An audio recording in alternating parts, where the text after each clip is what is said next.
Ya, saudara, Mr. Kang Kim Siang dari Kang Financial Advisor dan rakan-rakan. Ya, hari ini kita punya topik ialah kesilapan orang-orang muda dalam membuat plan kewangan. Ini topik ya. Ya, silakan Jerry. Oke, kesiapan orang muda ini cuma agak simple saja. Bila kita sudah menyertai alam pekerjaan, kita sudah kerja mesti ada pendapatan. Pendapatan itu kasih simpanlah singgit untuk hari tua.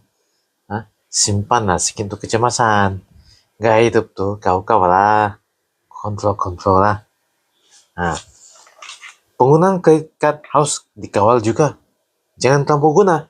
Nanti nambah balik faedahnya tinggi. Okey. Ya, terima kasih Jerry. Ya.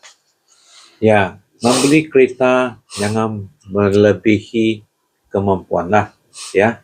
Kalau kita dapat, kalau kita punya kemampuan hanya bezalah.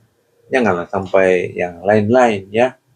Itu yang saya mau cakap, yang beli kereta jangan melebihi kemampuan lah ya. Dan kedua, beli rumah. Ya, beli rumah kita kena tengoklah, mau kena simpan duit dulu sampai kita cukup sudah pendahuluan, baru kita beli rumah ya. Dan kita mesti mau fikir setiap bulan kita mampu ke bayar itu hutang.